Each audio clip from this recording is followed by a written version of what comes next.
Persiapan-persiapan untuk mendirikan bait suci.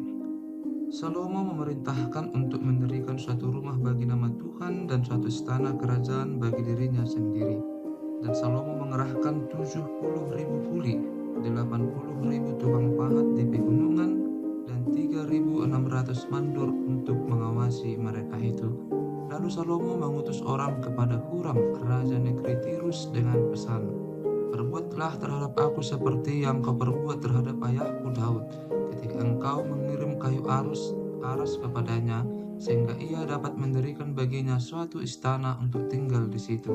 Ketahuilah, aku hendak mendirikan sebuah rumah bagi nama Tuhan Allahku, untuk menguduskannya bagi dia, supaya di hadapannya dibakar ukupan dari wangi-wangian, tetap diatur roti sajian dan dipersembahkan korban bakaran pada waktu pagi dan pada waktu petang, pada hari-hari Sabat dan bulan-bulan baru, dan pada perayaan-perayaan yang ditetapkan Tuhan Allah kami, sebab semuanya itu adalah kewajiban orang Israel untuk selama-lamanya.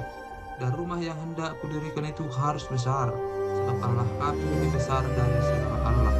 Tetapi siapa yang mampu mendirikan suatu rumah bagi dia, sedangkan langit, bahkan langit yang mengatasi segala langit pun tidak dapat membuat dia, dan siapakah aku ini, sehingga aku hendak mendirikan suatu rumah bagi dia, kecuali sebagai tempat untuk membakar korban di hadapannya? Maka sekarang kirimlah kepada aku seorang yang ahli mengerjakan emas, perak, tembaga, besi, kain ungu muda, kain kermiji, kain ungu tua, dan yang juga pandai membuat ukiran, untuk membantu para ahli yang ada padaku di Yehuda dan di Yerusalem, yang telah ditunjuk ayahku Daud. Kirim juga kepadaku kayu aras, sanobar, dan sendana dari gunung Libanon, sebab aku tahu bahwa hamba-hambamu pandai menebang pohon dari Libanon. Dalam pada itu, hamba-hambaku akan membantu hamba-hambamu untuk menyediakan bagiku sejumlah besar kayu, sebab rumah yang hendak kudirikan itu harus besar dan mentakjubkan. Dan untuk tukang-tukang yang menebang pohon kuberikan gandum 20.000 por, jelai 20.000 por, anggur 20.000 bat, dan minyak 20.000 bat sebagai bahan makanan bagi hamba-hambamu itu. Dan Huram, raja negeri Tirus, mengirim surat balasan kepada Salomo yang berbunyi, "Karena Tuhan mengasihi umatnya, Dia telah mengangkat engkau menjadi raja atas mereka."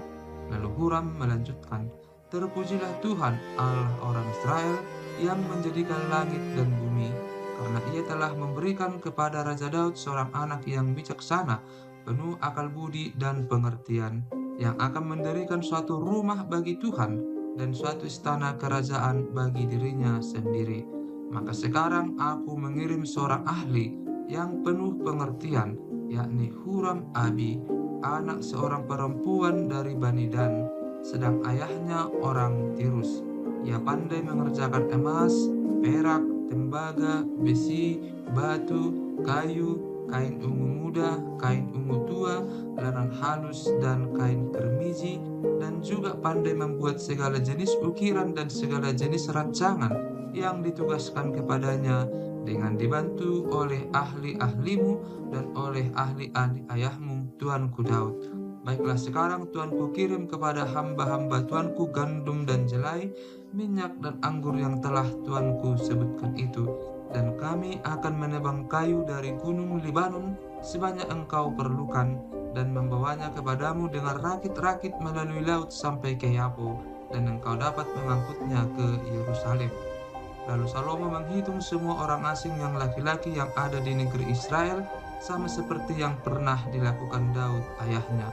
Maka terdapatlah 153.600 orang, dan dari antara mereka 70.000 orang dijadikannya kuli, 80.000 orang tukang pahat di pegunungan, dan 3.600 orang mandur yang harus menyuruh orang-orang itu bekerja.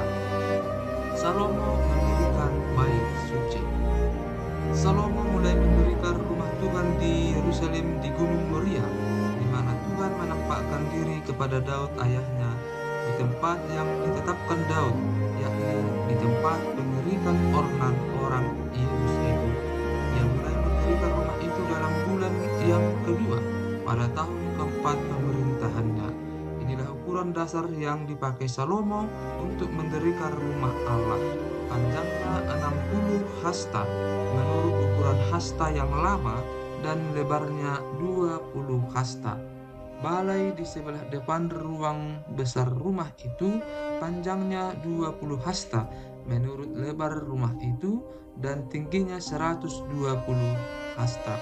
Balai itu dilapisinya dari dalam dengan emas murni. Ruang besar dipapaninya dengan kayu sanobar. Kayu itu disaputnya dengan emas tua, kemudian dipasangnya pohon kormat dan untayan rantai di atasnya. Ruang itu dilapisinya juga dengan permata yang mahal-mahal sebagai perhiasan, sedang emasnya emas Parwaim. Demikianlah ruang itu, balok-baloknya, ambang-ambangnya, dinding-dindingnya, dan pintu-pintunya disaputnya dengan emas, dan pada dinding-dindingnya diukirkannya kerub. Kemudian ia membuat ruang maha kudus, panjangnya 20 hasta menurut lebar rumah itu, dan lebarnya 20 hasta juga.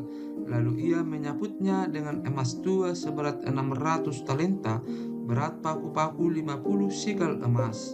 Juga kamar-kamar atas disaputnya dengan emas. Ia membuat 2 kerub berupa pahatan di ruang maha kudus dan melapisinya dengan emas. Sayap kerub-kerub itu seluruhnya 20 hasta panjangnya. Sayap yang sebelah kerub yang satu 5 hasta panjangnya dan menyentuh dinding ruang.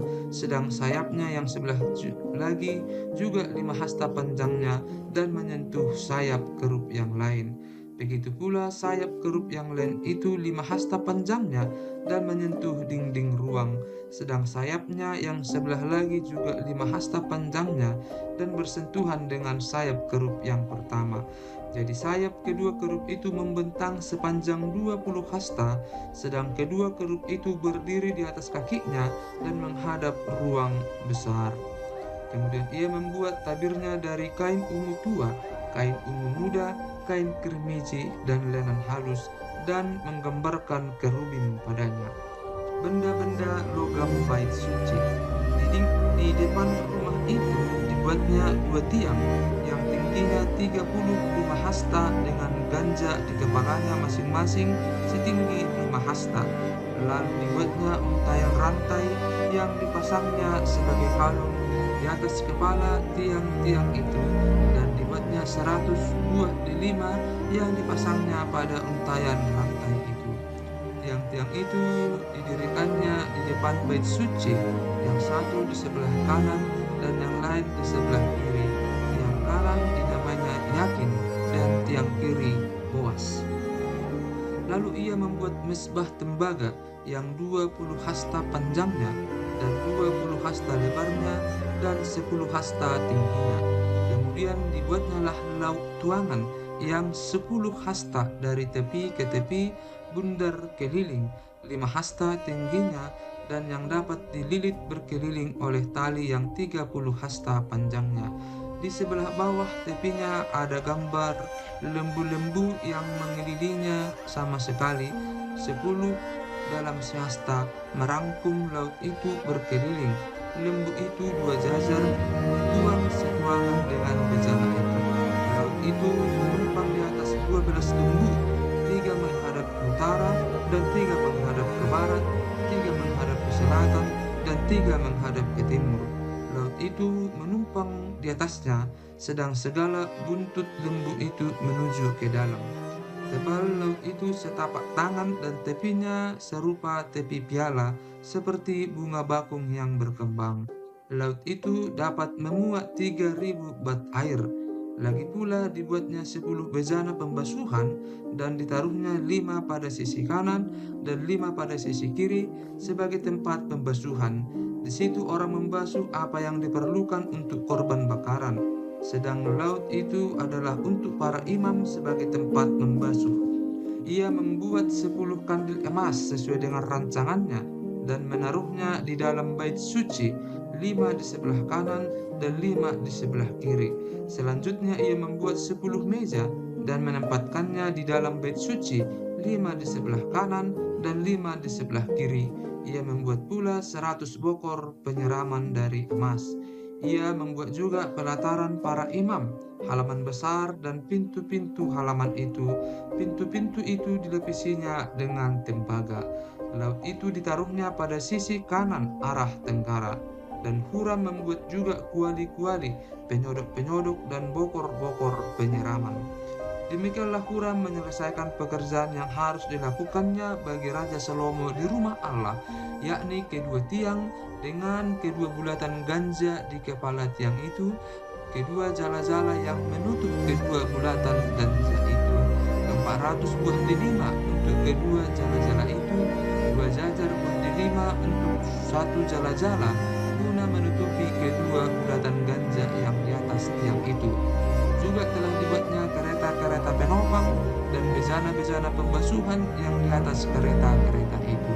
Laut yang satu itu dan ke-12 lembu di bawahnya, kuali-kuali, penyodok-penyodok, garpu-garpu dan segala perlengkapan lain yang dibuat Huram Abi bagi Raja Salomo untuk rumah Tuhan adalah dari tembaga Ufaman. Raja membuang semuanya itu di lembah Yordan di dalam tanah liat antara Sukot dan Jereda. Salomo membuat segala perlengkapan itu dalam jumlah yang amat besar, sehingga berat tembaga itu tidaklah terhitung. Salomo membuat juga segala perlengkapan yang ada di rumah Allah, yakni mesbah dan meja-meja tempat menaruh roti sajian. Lagi pula kandil-kandil dari emas murni dengan pelita-pelitanya untuk dinyalakan di depan ruang belakang sesuai dengan peraturan. Kembang-kembangnya, pelita-pelitanya, dan sepit-sepitnya dari emas, semuanya dari emas murni. Pisau-pisaunya, bokor-bokor penyiramannya, cawan-cawannya, dan perbaraan-perbaraannya dari emas murni. Juga pintu masuk rumah itu, dan pintu-pintu yang sebelah dalam ke tempat Maha Kudus, dan pintu-pintu ke ruang besar bait suci, semuanya dari emas. Maka selesailah segala pekerjaan yang dilakukan Salomo untuk rumah Tuhan itu. Kemudian Salomo memasukkan barang-barang kudus Daud ayahnya dan menaruh perak, emas, dan barang-barang itu dalam perbendaharaan rumah Allah. Pentahbisan bait suci. Tabut perjanjian dipindahkan dan kemuliaan Tuhan memenuhi bait suci. Pada waktu itu Salomo menyuruh para tua-tua Israel dan semua kepala suku, para pemimpin puak orang Israel berkumpul di Yerusalem untuk mengangkut tabut perjanjian Tuhan dari kota Daud, yaitu Sion. Maka pada hari raya di bulan ke-7 berkumpullah di hadapan raja semua orang Israel. Setelah semua tua-tua orang Israel datang, maka orang-orang Lewi mengangkat tabut itu. Mereka mengangkut tabut itu dan kemah pertemuan dan segala barang kudus yang ada dalam kemah itu, semuanya itu diangkut oleh imam-imam dan orang-orang Lewi. Tetapi Raja Salomo dan segenap umat Israel yang sudah berkumpul di hadapannya berdiri di depan tabut itu dan mempersembahkan kambing domba dan lembu sapi yang tidak terhitung dan tidak terbilang banyaknya. Kemudian imam-imam membawa tabut perjanjian Tuhan itu ke tempatnya di ruang belakang rumah itu di tempat Maha Kudus, tepat di bawah sayap kerub-kerub. Jadi kerub-kerub itu mengembangkan kedua sayapnya di atas tempat tabut itu, sehingga kerub-kerub itu menudungi tabut serta kayu-kayu pengusungnya dari atas.